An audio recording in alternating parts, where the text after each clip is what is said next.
Hello साथियों, मैं बबलू स्वागत करता हूं आपके अपने चैनल सरस्वती ट्यूटोरियल में। आज हम लोग पढ़ने वाले हैं विज्ञान, जो कि यूपी बोर्ड से है, क्लास 10th यानी कि हाई स्कूल एनसीईआरटी पैटर्न से। ठीक है, हम लोगों ने यह विज्ञान का दूसरा वीडियो है। पहला वीडियो हमने बना दिया है, आप लोग अगर नहीं देखे हो तो वीडियो सेक्शन में जाकर पुनः देख सकते हैं। ठीक है, यूपी बोर्ड से है, हाई स्कूल से। आज हम लोग पढ़ेंगे क्या कि रासायनिक समीकरण लिखने की विधि।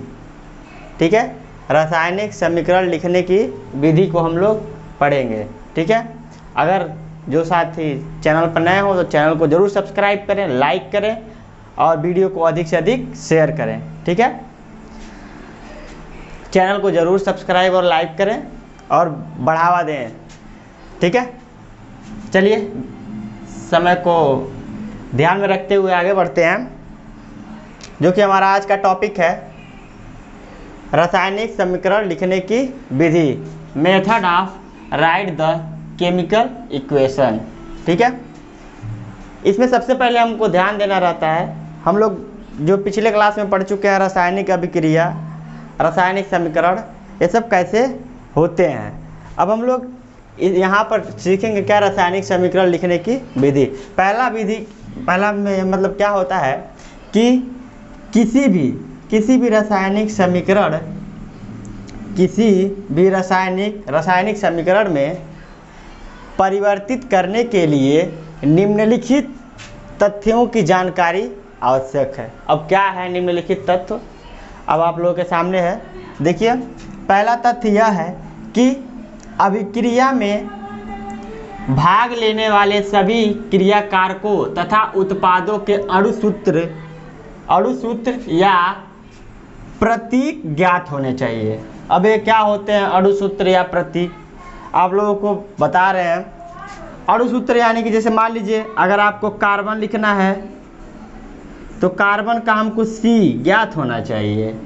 ठीक है, जैसे मान लीजिए हाइड्रोजन लिखना है तो हाइड्रोजन का H हमको ज्ञात होना चाहिए। यह इसके प्रतीक होते हैं। ठीक है, यह इसके प्रतीक माने जाते हैं या अणु सूत्र माने जाते हैं। ठीक है, उसके बाद से यह हो गया पहला। जैसे यह हो गया मान लीजिए कार्बन, हाइड्रोजन, नाइट्रोजन का क्या होता है N होता है। ये आप लोगों को पूरा क्या होना चाहिए, याद होना चाहिए, कंठस्थ होना चाहिए। ठीक है, तभी हम लोग रासायनिक समीकरण को आसानी से लिख सकते हैं। ठीक है, मान लीजिए N हो गया और आगे मान लीजिए आप लोगों को ये सोडियम हो गया। अगर सोडियम को क्या लिखते हैं, Na से सोडियम लिखते हैं। पोटेशियम को क्या लिखते हैं, K लिखते हैं। ठीक है, तो यह सब चीज़ें हमको क्या होनी चाहिए, प्रतीक या अणुसूत्र, इसको प्रतीक भी बोलते हैं या अणुसूत्र भी बोलते हैं। ये हमको क्या होने चाहिए, ज्ञात होने चाहिए। ये इसके नाम होते हैं। कार्बन का अणुसूत्र या प्रतीक क्या होगा, C होगा। नाइट्रोजन का अणुसूत्र या प्रतीक क्या होगा, N होगा। हाइड्रोजन का अणुसूत्र या प्रतीक क्या होगा, H होगा। पोटेशियम का अणुसूत्र या प्रतीक क्या होगा, K होगा। ठीक है, और सोडियम का प्रतीक क्या, अणुसूत्र क्या होगा, Na होगा। ये आप लोगों को ज्ञात होने चाहिए, तब यह हमारा रासायनिक समीकरण क्या होगा, आसानी से लिखा जा सकता है। ठीक है, अब दूसरा हम लोग देखते हैं, दूसरा क्या कह रहा है। दूसरा कह रहा है रासायनिक समीकरण में पदार्थ सदैव उनके आणविक रूप में लिखे जाते हैं। जैसे हाइड्रोजन को H2 आणविक रूप, नाइट्रोजन को N2, क्लोरीन को Cl2, ब्रोमीन को Br2।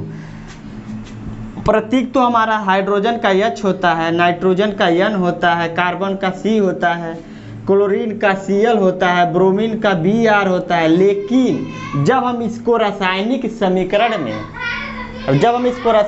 समीकरण में हम लिखते हैं तो यह अकेले न होकर यहाँ पर 2 लग जाता है। जैसे N2 H2, यह तो नहीं रहता है, Cl2 Br2, आयोडीन का आई होता है तो I2 हो जाएगा। ये सब क्या होते हैं, हम इसको एक तरीके से बोल सकते हैं अधातुएं हैं। अधातुएं जब भी समीकरण में यूज की जाएंगी गैसीय रूप में तो यह द्विपरमाणविक रूप में यूज की जाती है। इसको हम लोग द्विपरमाणविक भी बोलते हैं। क्या बोलते हैं, द्विपरमाणविक। द्विपरमाणविक, ठीक है, यानी कि दो परमाणु, इनके दो परमाणु हमेशा यूज किए जाते हैं। अगर यह दो परमाणु नहीं यूज किए जाएंगे तो वह समीकरण पूर्ण रूप से संतुष्ट नहीं होगा। ठीक है, तो यह H2N2 Cl2 Br2 और I2 होना आवश्यक है। ठीक है, चलिए आगे बढ़ते हैं। हमारा तीसरा नंबर क्या कह रहा है, तीसरा नंबर कह रहा है कि एक परमाणु तत्वों को रासायनिक समीकरण में उनके प्रतीकों या संकेतों द्वारा दर्शाया जाता है। ठीक है, जैसे कहने का मतलब हम अगर लिख रहे हैं कि जैसे मान लीजिए H+O, इसको बना देते हैं HO, तो यह ठीक नहीं है, ऐसा समीकरण नहीं हो सकता है। तो यहाँ पर हो जाएगा 2 लगा देंगे और यहाँ पर एक ही रह जाएगा, तब भी हमारा क्या हो जाएगा H2O। तो ये हमारा हाइड्रोजन और ये हमारा ऑक्सीजन हो गया। अब ये क्या बन गया, जल बन गया H2O। ठीक है, तब यह समीकरण क्या अस्थिर है, व्यवस्थित है। लेकिन अगर हम ऐसे लिख दें जैसे hydrogen 2 plus oxygen 1 equal to क्या हो जाएगा, हाइड्रोजन 2 और ऑक्सीजन, अगर ऐसे हम लिखें तो यह हमारा गलत माना जाएगा। ठीक है, तो इसको हमको कैसे लिखना है, इस रूप में लिखना है, संकेतों के रूप में हमेशा लिखना है। ठीक है, जैसे कि हम एक तरीके से बता रहे हैं, एक और एग्जाम्पल, जैसे मान लीजिए HCl प्लस NaOH को हम अगर दर्शाएंगे तो क्या हो जाएगा, सोडियम किसके साथ आ जाएगा, Cl के साथ आ जाएगा, तो क्या बन जाएगा NaCl प्लस H और H यहाँ पर है H2O बन जाएगा यह। ठीक है, अगर हम इसको लिखना चाहें तो इसको हम लिख सकते हैं क्या, हाइड्रोजन क्लोराइड, क्या hydrogen chloride plus sodium hydroxide,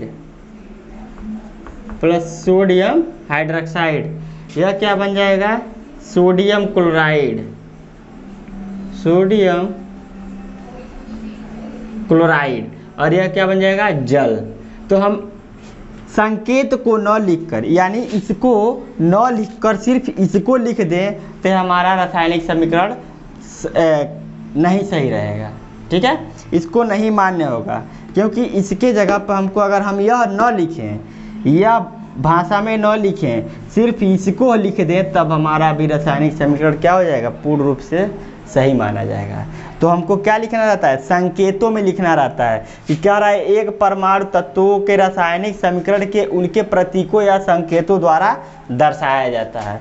कभी भी हम इस प्रतीक या संकेत द्वारा ही दर्शाते हैं। जैसे सोडियम हाइड्रोक्साइड को NaOH से दर्शाते हैं, हाइड्रोक्लोरिक अम्ल को हम क्या दर्शाते हैं, HCl से दर्शाते हैं, सोडियम क्लोराइड को किससे दर्शाते हैं, NaCl से, और जल को किससे दर्शाते हैं, H2O से। ठीक है, यह तीनों चीज़ हमारी क्या होती हैं, ये हमको ज्ञात होने चाहिए, तभी हम इस चीज़ को आसानी से क्या कर सकते हैं, रासायनिक समीकरण लिखने की हमारी 3 विधि है। इसी को हम जब तीनों ज्ञात रहेगा तो हम आसानी से कोई भी रासायनिक समीकरण लिख सकते हैं। ठीक है, चलिए ठीक है, वीडियो को अच्छा लगेगा तो शेयर ज़रूर करिएगा, लाइक करिएगा और चैनल को ज़रूर सब्सक्राइब करिएगा। वीडियो को अंत तक देखिएगा, तभी आप लोगों को समझ में आएगा। ठीक है, मैं क्या बोल रहा हूँ, कैसे बोल रहा हूँ, कैसे समझा रहा हूँ, इस बात को आप लोग बारीकी से समझिएगा, तब यह चीज़ आप लोगों को क्या होगी, समझ में आएगी। ये नहीं कि वीडियो को स्किप कर करके देखिएगा तो कुछ समझ में नहीं आएगा। ठीक है, मैं आप ही लोगों के लिए बना रहा हूँ वीडियो, आप लोग इसको ध्यान से देखिएगा और वीडियो को अधिक से अधिक लोगों के पास पहुँचाइएगा, बच्चों के पास, ताकि उन लोगों को भी इसका फ़ायदा उठा सकें। ठीक है, इस समय हम लोगों का लॉकडाउन चल रहा है, लॉकडाउन में ऑनलाइन क्लासेज का भरपूर आप लोग फ़ायदा उठाइएगा। ये पूर्ण रूप से फ्री क्लासेज हैं, इसका कोई पैसा नहीं है। आप लोग के पास एंड्रॉयड मोबाइल तो अब इस समय सबके पास है, और उस एंड्रॉयड मोबाइल का नेट का पूरा भरपूर फ़ायदा आप लोग पढ़ाई के रूप में उपयोग कीजिए।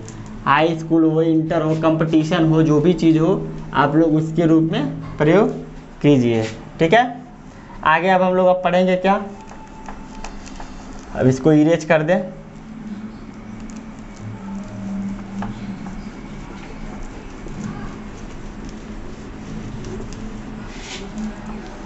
आगे हम लोग पढ़ेंगे कि रासायनिक अभिक्रिया को रासायनिक समीकरण के रूप में निम्न प्रकार से क्या किया जाता है, परिवर्तित किया जा सकता है। इसका नियम होता है कैसे कैसे लिखा जाता है, इसको आप लोग ध्यान से देखिएगा, कौन किधर रहता है। ये नहीं कि उत्पाद को इधर रख दें, उत्पाद किधर रहता है, अभिकारक किधर रहते हैं। ठीक है, यह सब बारीकी से जानना पड़ेगा, तो हमारा क्या होगा, लिखा जाएगा रासायनिक समीकरण। ठीक, तो हमारा अगला हेडिंग क्या रहेगा कि रासायनिक अभिक्रिया को रासायनिक समीकरण के रूप में निम्न प्रकार से परिवर्तित किया जाता है। इसका चरण एक देखिए, चरण फर्स्ट चरण देखिए, ये होता क्या है। ये कह रहा है क्या कि मूल समीकरण या ढांचा समीकरण को लिखना। मूल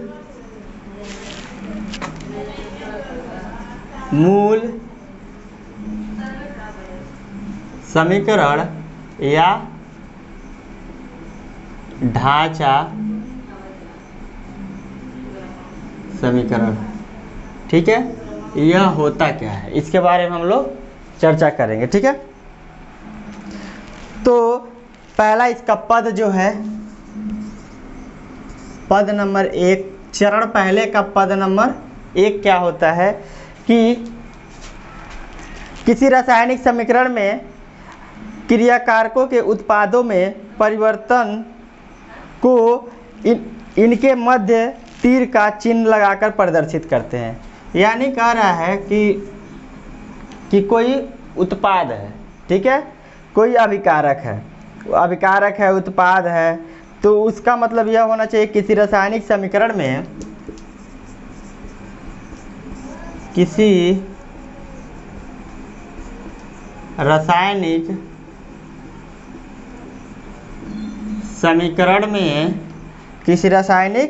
समीकरण में क्रियाकारकों के उत्पादों में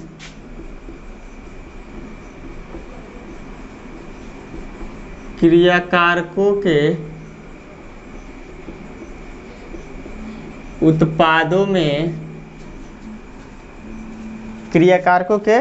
उत्पादों में परिवर्तन को इसके मध्य तीर का चिन्ह लगाते हैं। उत्पादों में परिवर्तन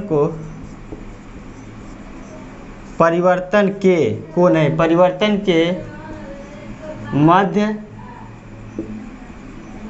तीर यानी कि एरो का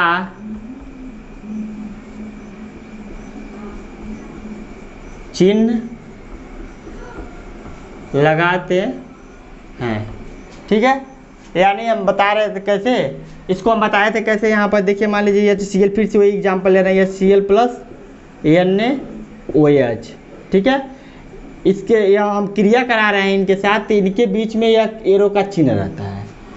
ठीक है, इसी एरो की बात कही जा रही है, तीर का बात किया जा रहा है कि अभिकारक किधर है, उत्पाद इधर है, तो बन क्या जा रहा है, NaCl प्लस H2O बन रहा है हमारा।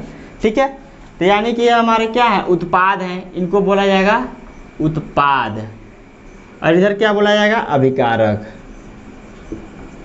अभिकारक। ठीक है, तो इनके मध्य जो संबंध स्थापित करता है वो कौन करता है, यह तीर स्थापित करता है। तीर ही एक माध्यम है जो इन दोनों के बीच का संबंध को स्थापित करता है कि NaCl कहाँ से आया, H2O कहाँ से आया, और HCl और NaOH से हमारा क्या आया, NaCl और H2O आया। यही हमारा एरो क्या होता है, इसी चीज़ को दर्शाता है। ठीक है, आगे इसका दूसरा क्या है, दूसरा चरण क्या होनी चाहिए, जैसे कहने का मतलब अभिकारक क्या होते हैं, हमेशा बाईं ओर होते हैं। किधर होते हैं, बाईं ओर, और ये हमेशा किधर होता है, दाईं ओर, यानी कि right hand side, left hand side, जिसे LHS और RHS बोलते हैं। ठीक है, यह हमारा पहला पद था। ठीक है, अब दूसरा पद, दूसरा पद अब देखिए,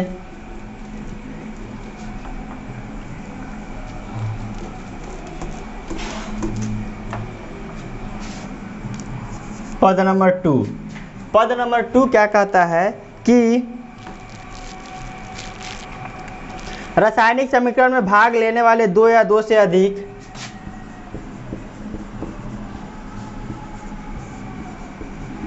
रासायनिक समीकरण में भाग लेने वाले दो या दो से अधिक अभिकार को, दो या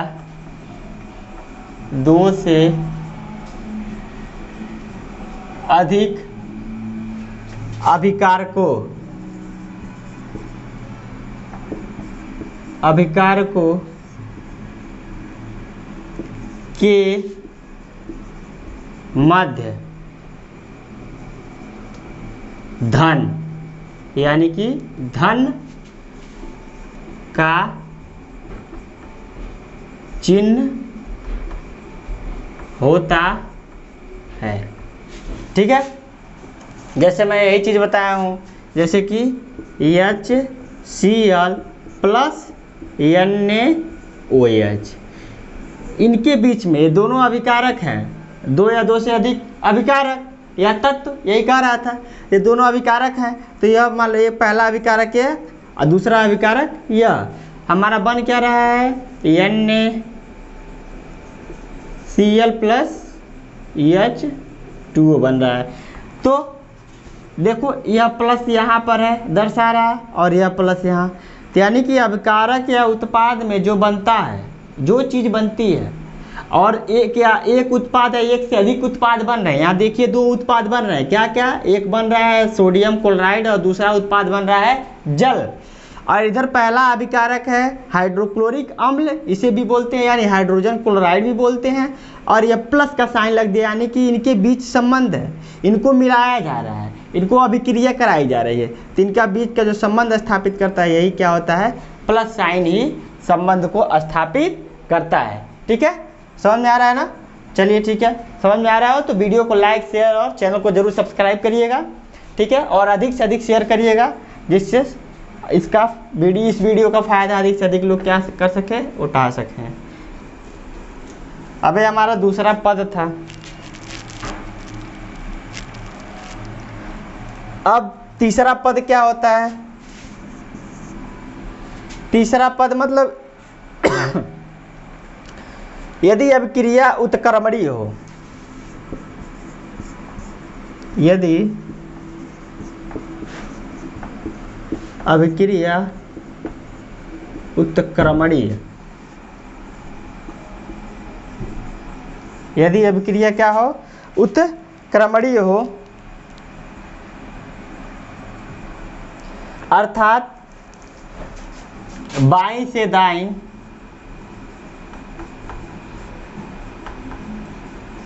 बाईं से दाईं, फिर दाईं से बाईं की ओर होता है। ठीक है, तो उसको उसके बीच में, तो उसके बीच में हाफ तीर, दो हाफ तीर, दो आधा तीर बोलते हैं इसको हिंदी में, आधा तीर, इसको यानी कि इस तरीके से, एक इधर और एक इधर से दर्शाया जाता है। ठीक है, से दर्शाया जाता है। ठीक है, दर्शाया जाता है या प्रदर्शित किया जाता है। जैसे मान लीजिए इधर यहाँ पर एग्जाम्पल दे रहा हूँ, अमोनिया कैसे बनता है, अब nitrogen plus H2, N2 plus H2 मिलकर बनाएंगे हमारा NH3,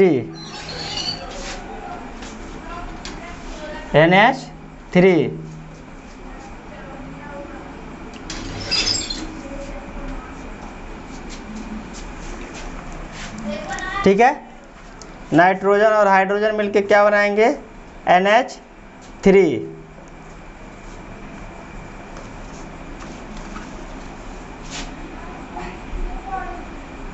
तो यह हमारा उत्क्रमणीय अभिक्रिया है।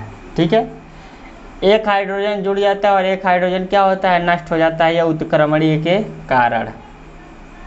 ठीक है, कपूर का जलना भी, सॉरी कपूर का जलने वाला वो नहीं है। अब चरण नंबर 2 आएगा। ये चरण नंबर क्या था, फर्स्ट था। ठीक, अब हम लोग चरण नंबर क्या पढ़ेंगे, 2। चरण नंबर हमारा 2 क्या कह रहा है, इसको अभी हम लोग देख रहे हैं। ठीक है, अब इसको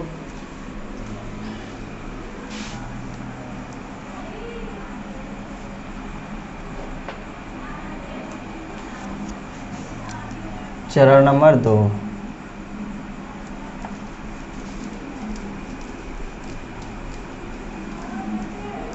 इसका थीम क्या है, यानी हेडिंग क्या है इसका, संतुलित रासायनिक समीकरण लिखना। संतुलित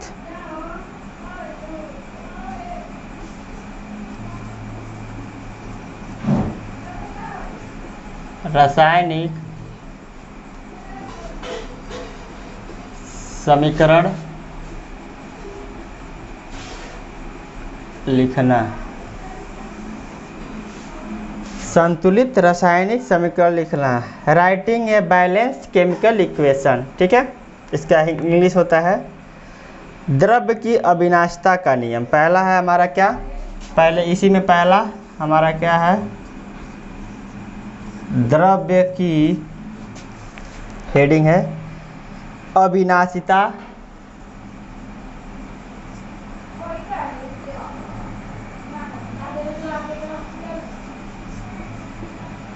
अविनाशिता के नियम।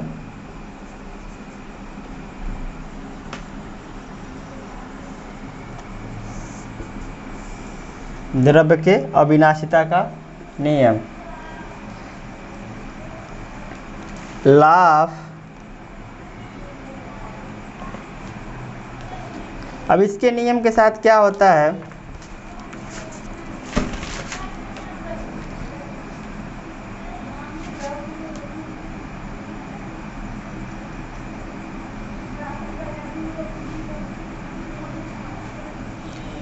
इसको हम लोग जब लिखेंगे तो लिखेंगे इस नियम के अनुसार, इस नियम के अनुसार किसी रासायनिक अभिक्रिया में अभिकारकों के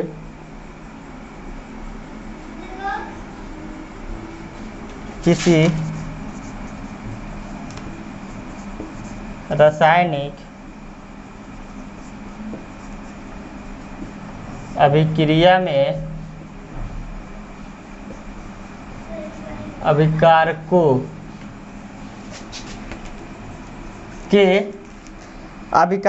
के उत्पाद में परिवर्तन के फलस्वरूप उत्पाद में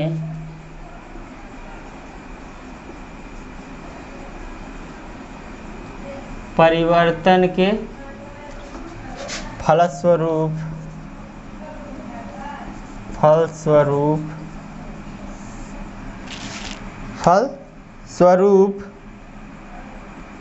न ही कोई परमाणु नष्ट होता है, न ही कोई परमाणु नष्ट होता है, न ही कोई परमाणु नष्ट होता है और न ही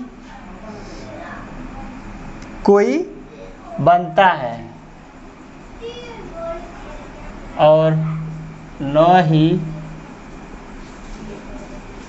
कोई बनता है। ठीक है,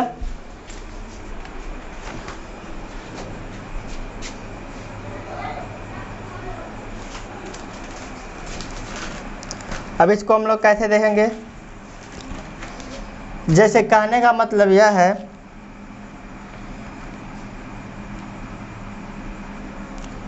कि जैसे हम लोग ऊर्जा के रूप में, जो ऊर्जा हम लोग क्या करते हैं, ऊर्जा वाली जो परिभाषा होती है, यही में द्रव्य की अविनाशिता का नियम भी होता है।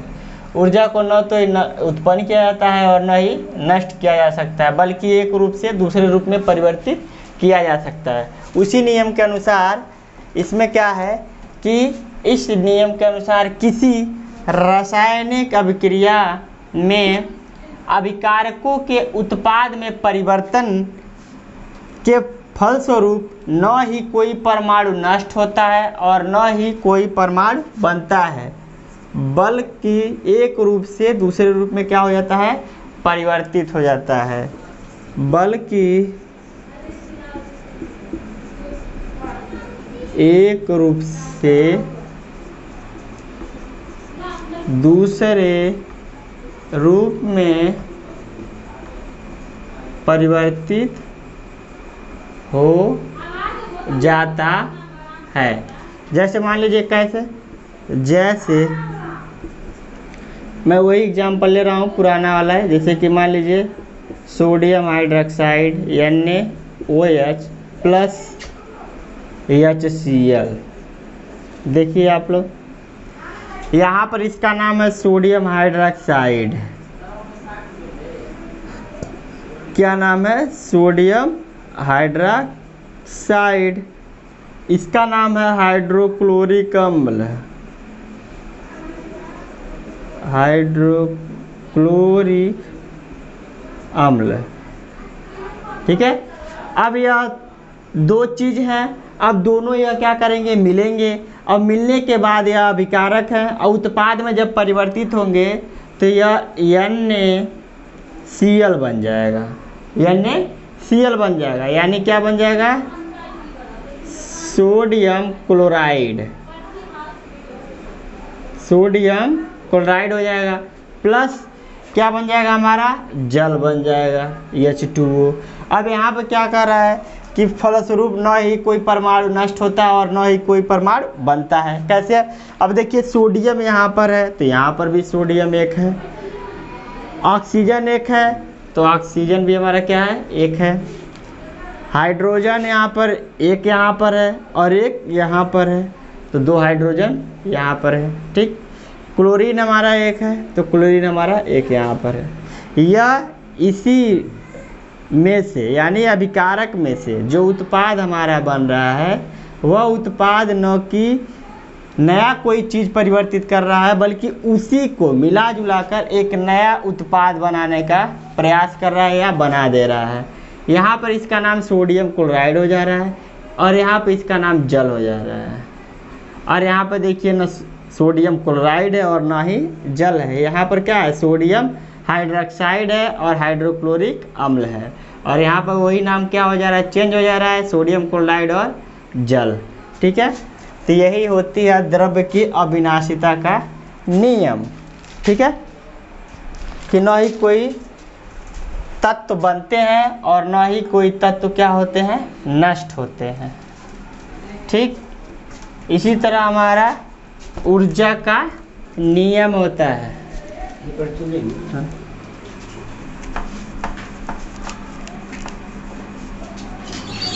जब हम लोग फिजिक्स के बारे में बात करेंगे तो यह ऊर्जा का नियम इसी तरह होता है। ऊर्जा को न तो नष्ट किया जा सकता है और न ही उत्पन्न किया जा सकता है। ठीक है, बल्कि एक रूप से दूसरे रूप में परिवर्तित किया जा सकता है। ठीक है, जैसे मान लीजिए कोई मनुष्य ही है, मनुष्य मर जाता है, मरने के बाद जो उसका ऊर्जा एनर्जी रहती है वो क्या होती है, मिट्टी में मिल जाती है। मिट्टी में मिलकर मिट्टी को क्या बना देती है, उपजाऊ बना देती है। उसकी ऊर्जा तो नष्ट नहीं हुई ऊर्जा, बल्कि एक रूप से क्या हो गई, दूसरे रूप में परिवर्तित हो गई। यही होता है द्रव्य के अविनाशिता का नियम, यानी चरण नंबर 2 संतुलित रासायनिक समीकरण को लिखने में द्रव्य की अविनाशिता का नियम। ठीक है, ये हमारा पहला पद था।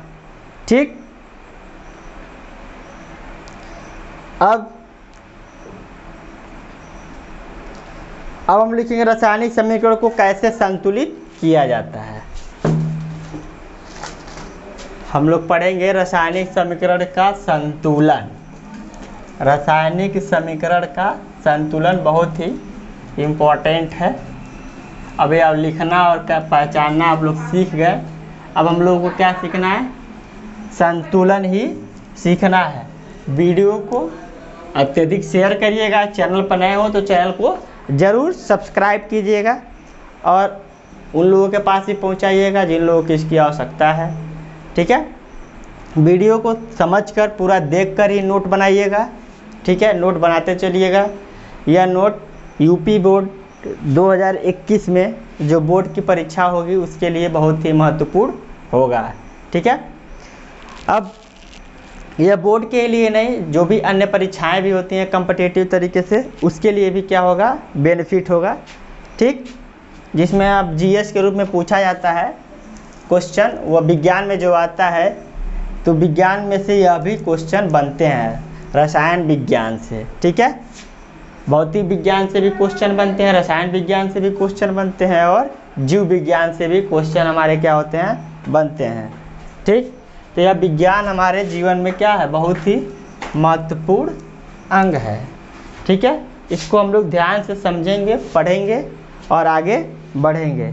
ठीक है, अगला हेडिंग हमारा क्या रहेगा कि रासायनिक समीकरण को संतुलित करना।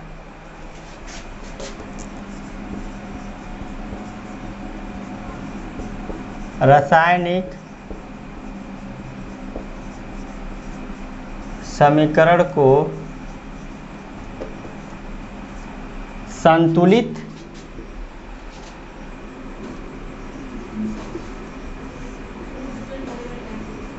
करना। इसको आप लोग ध्यान से देखिएगा, ये एग्जाम में हर बार एग्जाम में पूछा जाता है। रासायनिक समीकरण को संतुलित कैसे किया जा सकता है। अगर आप लोग नहीं मानेंगे तो आप लोग बोर्ड का कॉपी उठाकर देख सकते हैं। ठीक है,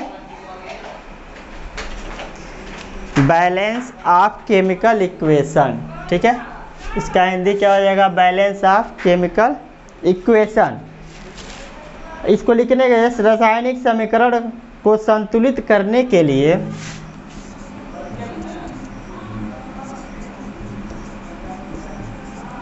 रासायनिक समीकरण को संतुलित करने के लिए रासायनिक समीकरण को संतुलित करने के लिए निम्नलिखित 4 विधियां प्रचलन में हैं।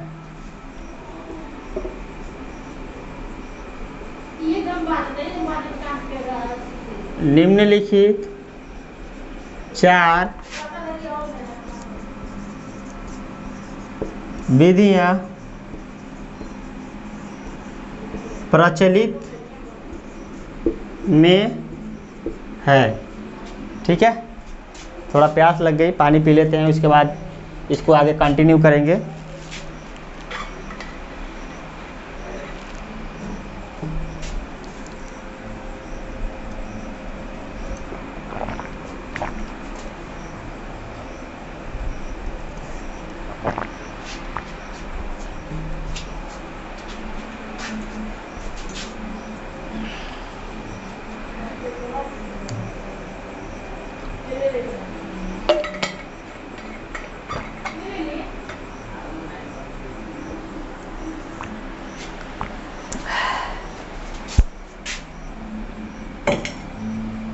चलिए इसको आगे कंटिन्यू करते हैं।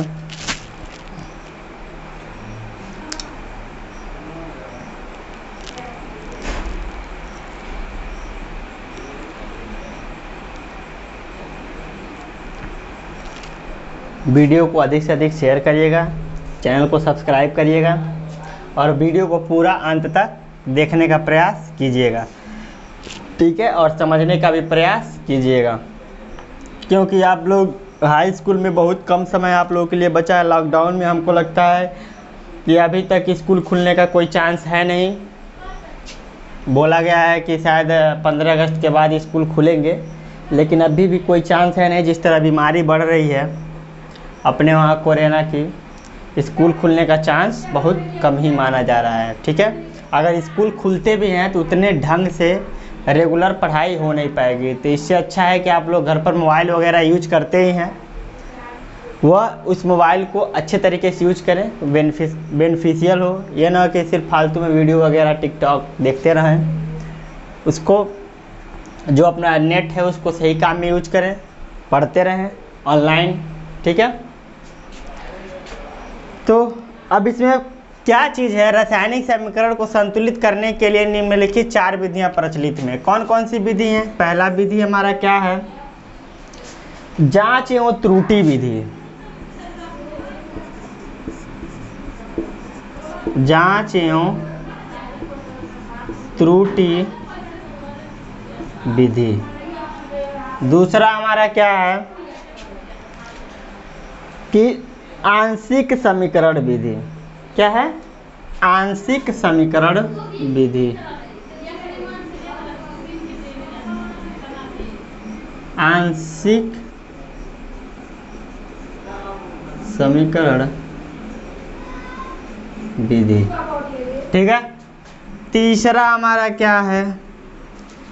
तीसरा हमारा है संयोजकता विधि।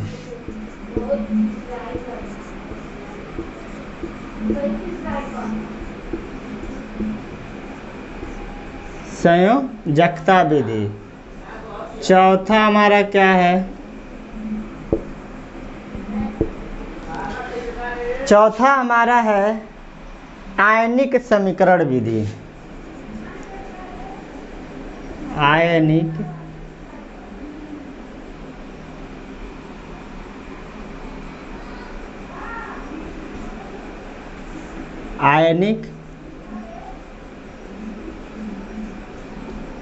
समीकरण विधि। ठीक है, आयनिक समीकरण विधि। अब हम इसको बारी बारी से देखेंगे।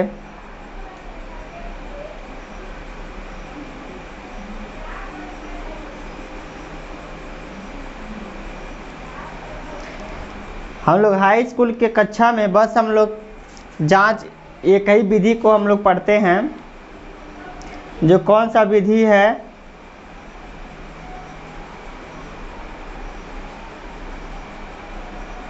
हमारा जांच एवं त्रुटि विधि। ठीक है।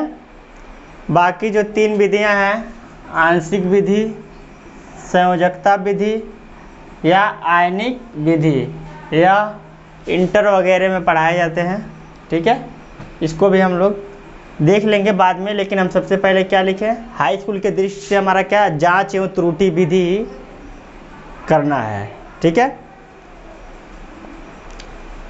जैसे यह इंटर में आते हैं, सेकंड पेपर में आंशिक विधि और संयोजकता विधि भी आ जाती है उसी में, लेकिन हम जांच और त्रुटि विधि हाई स्कूल की दृष्टि से ही पढ़ेंगे, ठीक है। तो हम लोग क्या, जांच एवं त्रुटि विधि को आगे हम लोग देखते हैं, ठीक है। यही हम लोगों के बोर्ड परीक्षा में यही आता है, बस एक ही है सिलेबस में, हाई स्कूल के सिलेबस में बस एक ही है, जांच एवं त्रुटि विधि। यह होती क्या है, जांच एवं त्रुटि विधि क्या होती है, इसके बारे में हम लोग अध्ययन करेंगे, ठीक है। जांच एवं त्रुटि विधि क्या होती है, इस विधि में सर्वप्रथम समीकरण में सबसे कम, इस विधि में सर्वप्रथम समीकरण में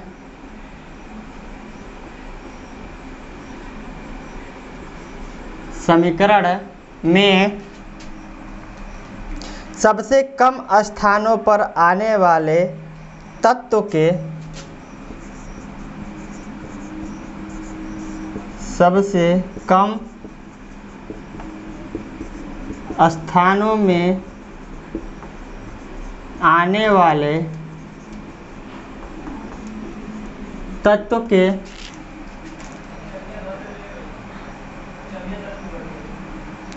परमाणुओं को संतुलित किया जाता है। परमाणुओं को संतुलित किया जाता है, ठीक है। तथा इसके पश्चात इससे अधिक तथा इसके पश्चात इससे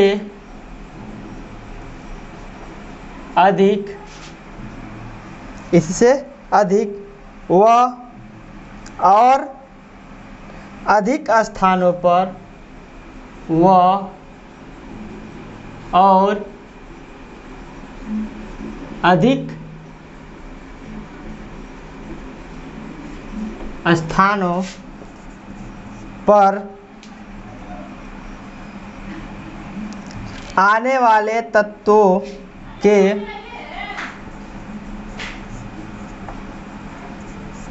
वाले तत्वों के परमाणुओं को संतुलित किया जाता है।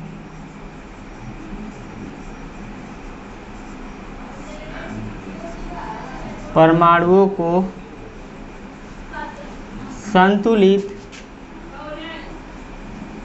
किया जाता है। परमाणुओं को संतुलित किया जाता है, ठीक है। यह चीज़ होती है। अब इसके बाद हमारा पद क्या होते हैं, पद के बारे में हम लोग पढ़ेंगे, ठीक है। इसका पहला पद हम लोग पढ़ेंगे, जांच एवं त्रुटि विधि का पहला पद। जांच एवं त्रुटि विधि का पहला पद हम लोग पढ़ेंगे। वीडियो को अत्यधिक आप लोग शेयर करिएगा, चैनल पर नए हो तो चैनल को ज़रूर सब्सक्राइब करिएगा।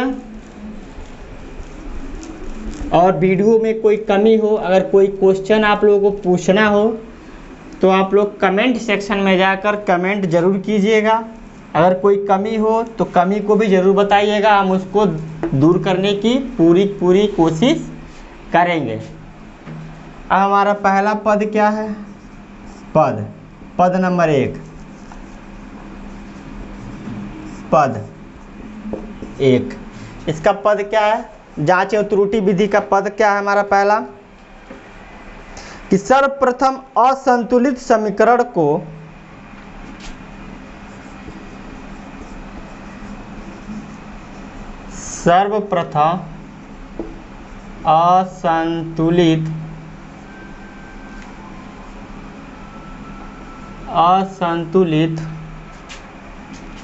सर्वप्रथम असंतुलित समीकरण को लिखकर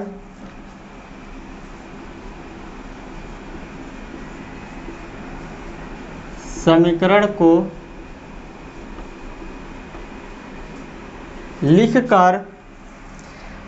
को लिखकर सूत्र के चारों ओर एक कोष्ठक बना लेते हैं।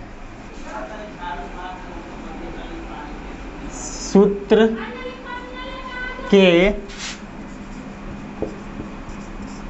चारों ओर एक कोष्ठक बना लेते हैं। जैसे मान लीजिए, जैसे में हमारा क्या हो,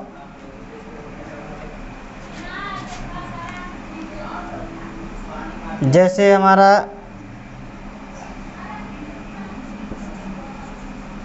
सोडियम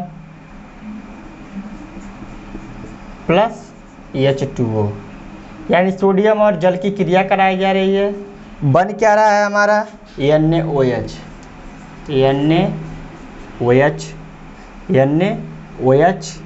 और बच रहा है हमारा क्या, H2 प्लस H2।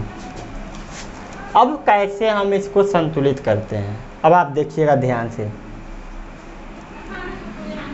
मात्रा, इसको हम कोष्ठक में पहले ले लें, कोष्ठक में, ठीक है। अब मात्रा देखते हैं, मात्रा सोडियम, दो भाग बना लेते हैं। सोडियम इधर कितना है, सोडियम इधर कितना है, ठीक है। यह हमारा क्या हो जाएगा, दायां, और यह हमारा क्या हो जाएगा, बायां। और ऑक्सीजन कितना है, और क्या है हमारा, सोडियम, ऑक्सीजन, और हाइड्रोजन कितना है, हाइड्रोजन।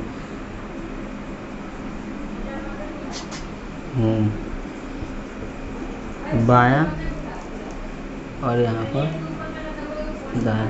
तो सोडियम हमारा यहाँ कितना है, 1 है। ऑक्सीजन कितना है, 1 है। हाइड्रोजन कितना है हमारा, 2 है, ठीक है। इधर भी होना चाहिए उतना। तो सोडियम, हाइड्रोजन और ऑक्सीजन। तो सोडियम देखिए हमारा कितना है, 1 ही है। हाइड्रोजन कितना है, 1 यहाँ पर है और 2 यहाँ पर है, तो 2 1 कितना हो जाएगा, 3 हो जाएगा, ठीक है। और ऑक्सीजन कितना है, 1 यहाँ पर है, तो 1 यहाँ पर है। अब देखिए 2 हाइड्रोजन यहाँ पर है और 3 हाइड्रोजन हो जा रहा है यहाँ पर। अब हो कैसे रहा है, अब इसको हम लोग क्या करेंगे, संतुलित करेंगे, ठीक है। तो संतुलित करने के लिए इधर हमारा 3 हाइड्रोजन है, तो इधर भी हमको 3 हाइड्रोजन चाहिए कि नहीं चाहिए, चाहिए। जब तक यह बराबर नहीं होगा क्रिया, तब तक संतुलित में नहीं आएगा, ठीक है। तो हमारा क्या करते हैं,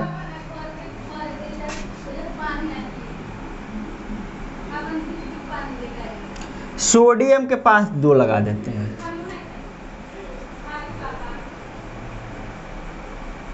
नहीं इसके पास नहीं लगाएंगे। हम लगाएंगे क्या, हाइड्रोजन हमारा बच रहा है ना, तो हाइड्रोजन को हम यहाँ पर 2 लगा देंगे। तो 2 दूना 4 हाइड्रोजन हो गया ना, 2 दूना कितना हुआ, 4 हाइड्रोजन हो गया।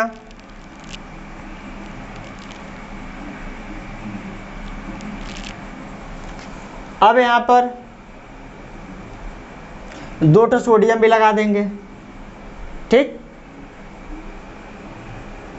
तो 2 दूना 4 हाइड्रोजन हो गया, यानी कि हम अब नया समीकरण हमारा क्या बन गया, यह नया समीकरण बन गया हमारा 2Na प्लस 2H2O 2H2O। अब बनेगा क्या, 2NaOH प्लस H2। अब देखिए गिनिए आप लोग, 2 सोडियम इधर है तो 2 सोडियम यह हो गया, 4 हाइड्रोजन इधर है तो 2 यहाँ पर है और 2 यहाँ पर है, तो 2 2 कितना हो गया, 4 हो गया ना।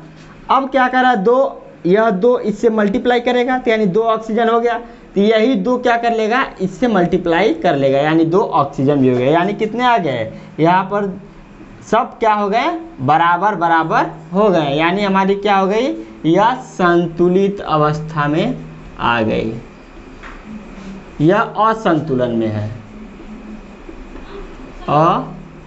असंतुलन, और यह क्या है, संतुलित अवस्था।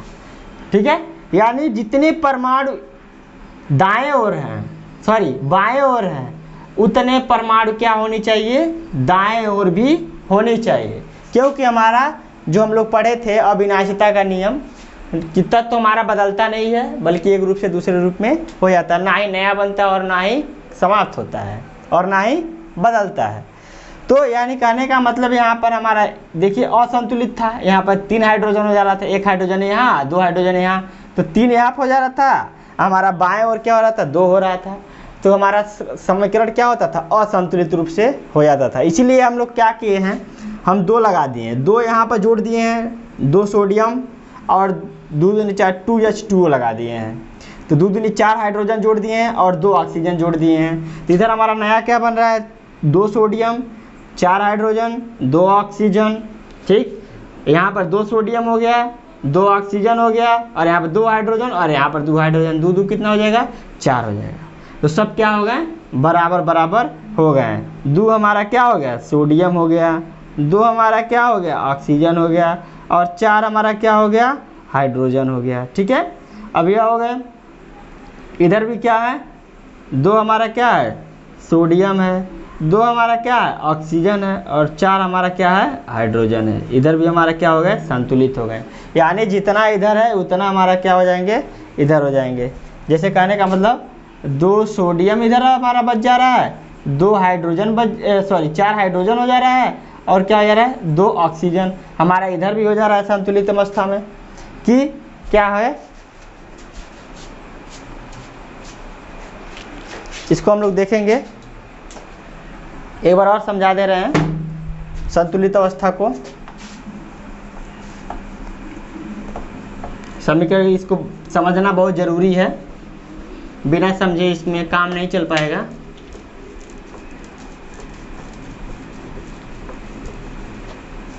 देखिए जैसे मान लीजिए Na प्लस H2O बन रहा था हमारा क्या, NaOH प्लस H2, यही बन रहा था ना, तो ये हमारा क्या है, असंतुलित है, असंतुलित है। कैसे देखिए, यहाँ पर 1 हाइड्रोजन, यहाँ पर 2 हाइड्रोजन, 2 1 कितना हो गया, 3 हाइड्रोजन हो गया, इधर देखिए 2 ही हाइड्रोजन है, तो इधर हमारा 2 है, इधर 3 कैसे हो जाएगा, नहीं होगा। इसको हम लोग क्या करेंगे, संतुलित करेंगे। तो संतुलित कैसे करेंगे, तो संतुलन में जब ले जाएंगे तो हमारा नया क्या बन जाएगा, तो हम 2 ठो सोडियम जोड़ देते हैं, 2Na रख लेते हैं, प्लस 2 ठो और हाइड्रोजन ले लेते हैं, यानी कि 2H2O रख लेंगे। अब इधर देखिए क्या बन रहा है, सोडियम जो है NaOH को हम 2 भाग बना देंगे, ठीक है, और H2 को हम ले लेंगे। अब देखिए 2 दूना 4 हाइड्रोजन, तो 2 हाइड्रोजन यहाँ पर है और 2 हाइड्रोजन यहाँ पर है, तो 4 हो गया ना। अब देखिए 2 सोडियम यहाँ पर है तो 2 सोडियम यहाँ पर भी है, यहाँ पर देखिए 2 ऑक्सीजन है तो 2 ऑक्सीजन यहाँ पर भी आ गया, ठीक, और ये 2 यहाँ पर सोडियम आ गया और 2 हमारा क्या हो गया, हाइड्रोजन हो गया, ठीक है। यह 2 जो है सबके साथ हो जाएगा, सोडियम के साथ, ऑक्सीजन के साथ और हाइड्रोजन के साथ। यह 2 जो हमारा मल्टीप्लाई करेगा तो यह तीनों तत्वों के साथ हो जाएगा। जैसे सोडियम भी हो जाएगा, ऑक्सीजन भी हो जाएगा और हाइड्रोजन भी, यानी 2 हो गए। तो यानी 2 यह और 2 यह, तो यानी कि 2 इधर भी है तो 2 यहाँ पर यह हो गए, 2 ऑक्सीजन है तो 2 ऑक्सीजन यहाँ हो गए, और 2 हाइड्रोजन यहाँ, 2 दूनी 4 हो जाएगा। देखिए 2 से मल्टीप्लाई हो जाएगा, 2 यहाँ 2 दूनी 4 हो जाएगा, तो 2 हाइड्रोजन यहाँ पर है और 2 हाइड्रोजन यहाँ पर है, 4 हाइड्रोजन हो गया ना। तो हमारे क्या हो गए, संतुलित अवस्था हो गई। ये हमारा दूसरा क्या था, संतुलन में हो गया। इसको ऐसे ही हम लोग समीकरण को संतुलित करते हैं, ठीक है। जैसे मान लीजिए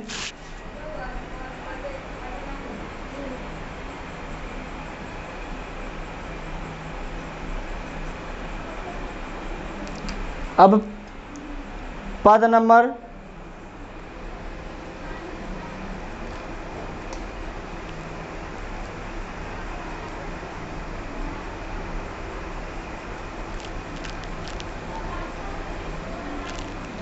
उदाहरण हम अब देखते हैं, 1-2 उदाहरण लेंगे, उदाहरण को हम समझेंगे। जैसे मान लीजिए एल्युमिनियम हो, एल्युमिनियम के साथ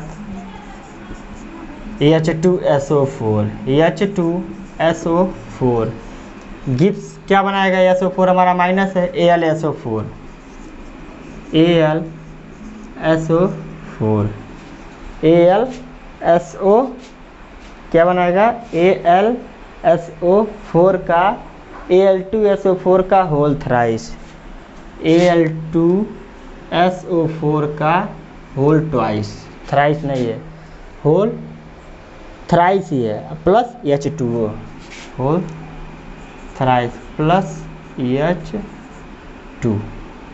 देखिए हमारा अब कैसे होगा, एल्युमिनियम हमारा एक इधर है, इधर हमारा एल्युमिनियम 2 हो जा रहा है, SO4 हमारा क्या हो जा रहा है, एक ही है, तो SO4 हमारा क्या हो जा रहा है, 3 हो जा रहा है कि नहीं। हाइड्रोजन हमारा 2 है तो हाइड्रोजन हमारा 2 ही है, लेकिन SO4 जो है वह क्या हो जा रहा है, 3 भाग हो जा रहा है। तो यहाँ भी हमारा SO4 3 भाग होना चाहिए, तब हमारी समीकरण क्या होगी, पूर्ण रूप से संतुलित मानी जाएगी, ठीक है। तो हम लोग क्या लगाएंगे, संतुलन करेंगे तो हम 2 जोड़ देंगे एल्युमिनियम के साथ, प्लस 3H2SO4 लगा देंगे, 3H2SO4 लगा देंगे, ठीक है। तो हमारा क्या हो जाएगा, यहाँ पर यही चीज़ बन जाएंगी, Al2SO4 का होल थ्राइस, SO4 का होल थ्राइस प्लस H2। अब देखो H2 जब यहाँ पे आ जाएगा तो यानी 3 दूना 6 हाइड्रोजन हो गया, 3 को तो SO4 संतुलित हो गया, 3 SO4 क्या हो गया, संतुलित हो गया, लेकिन 3 दूना 6 हाइड्रोजन हमारा पे यहाँ पे क्या है, 2 ही हाइड्रोजन है, तो हम यहाँ पर क्या लगा देंगे, 3 लगा देंगे। तो हमारा 3 दूना 6 हाइड्रोजन इधर भी हो गया, Al2 2 है तो Al2 2 हो गया, और 3 SO4 है तो 3 SO4 हमारा यहाँ पर होल थ्राइस हो जाएगा, ठीक है। ऐसे ही रासायनिक समीकरण को हम लोग क्या करते हैं, संतुलित करते हैं, ठीक है। वीडियो को अधिक से अधिक शेयर करिएगा, ठीक है, लाइक करिएगा और चैनल को जरूर सब्सक्राइब कीजिएगा, और वीडियो को अंत तक देखिएगा, कैसे लिख रहे हैं, कैसे लिखा जाएगा, ठीक है। इसको बिना समझे हम नहीं लिख पाएंगे, ठीक है। तो इसको बारीकी से आप लोग समझिए और देखिए, ठीक है। अब आगे हम लोग पढ़ेंगे क्या, कि रासायनिक समीकरण को अधिक सूचनात्मक बनाना। एक और ले लेते हैं उदाहरण, जैसे मान लीजिए KClO3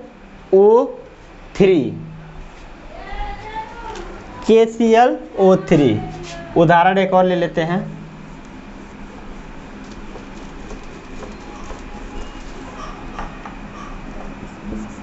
KClO3 plus KClO3 plus MnO2।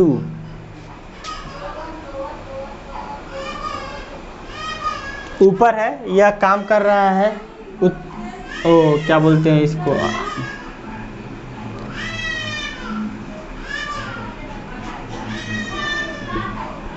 MnO2। यह भाग नहीं लेता है लेकिन भाग को क्रिया बनाकर छोड़ देता है, यानी बिचौलिया का काम कर रहा है।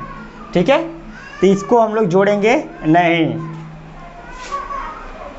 आएगा KCl plus O2, KCl plus O2 जोड़ते हैं हम लोग। देखिए सोडियम एक है तो सोडियम हमारा एक है, ठीक है, Cl हमारा एक है तो Cl भी एक है, एक एक, और ऑक्सीजन हमारा क्या है, 3 है ना। इधर देखिए सोडियम एक है तो एक भी है, Cl एक है तो एक भी है, ऑक्सीजन क्या हो जा रहा है, यहाँ पर 2 हो जा रहा है, एक की कमी हो जा रही है। ठीक है, तब इसको कैसे हम लोग संतुलित करेंगे। ठीक है, तो हम क्या कर दें, यहाँ पर हम क्या कर दें, इसको 2 से मल्टीप्लाई करा दें, यानी कि 2KClO3, यानी 2 सोडियम 2 क्लोरीन और 6 3 दूना 6 ऑक्सीजन। ठीक है, MnO2, यह जो तीर के ऊपर इसको लिखा जाएगा तो ये क्रिया में भाग नहीं लेंगे। ठीक है, अब आगे हम लोग चलेंगे, क्या बन जाएगा हमारा 2KCl। देखिए 2 सोडियम 2 क्लोरीन प्लस O2, तब देखिए यहाँ पर 6 है और यहाँ पर 2 हो जा रहा है, तो यहाँ पर हम क्या रख देंगे, 3 लगा देंगे। यह पूर्ण रूप से क्या हो जाएगा, संतुलित हो जाएगा, यानी जितनी मात्रा पदार्थ की इधर होनी चाहिए उतनी भी मात्रा क्या होनी चाहिए, इधर भी होनी चाहिए। ठीक है, आप लोग 3-4 लगा के अपने मन से प्रैक्टिस कीजिएगा, किताब से अपने यूपी बोर्ड से है, मिल जाएगा आप लोगों को, और प्रैक्टिस करते रहिएगा, नोट बनाते रहिएगा, और चैनल पर अगर नए हो तो चैनल को ज़रूर सब्सक्राइब कीजिएगा। आगे हम पूरा, इसका कोई कॉस्ट नहीं है, आप लोगों को कोई पैसा नहीं देना है, बस वीडियो को देखिए अंत तक और अच्छे तरीके से पढ़ते जाइए। ठीक है, इसको हम लोग एकदम समझ जाइए कि विज्ञान को बहुत अच्छे तरीके से हम इसको समझाएंगे। अगर पहला वीडियो आप लोग नहीं देखे हो तो वीडियो लिस्ट में जाकर देख लीजिएगा, अपने चैनल पर सरस्वती ट्यूटोरियल के होम पेज पर जाके देख लीजिएगा, होम पे उसमें आप लोगों को सारा वीडियो क्या हो जाएगा, मिल जाएगा। ठीक है, चैनल को अधिक से अधिक शेयर करिएगा। ठीक है, वीडियो को शेयर करिएगा, चैनल को भी शेयर करिएगा, चैनल को ज़रूर सब्सक्राइब कीजिएगा। ठीक है, अब हम लोग अगला टॉपिक अगले दिन पढ़ेंगे। ठीक है, धन्यवाद।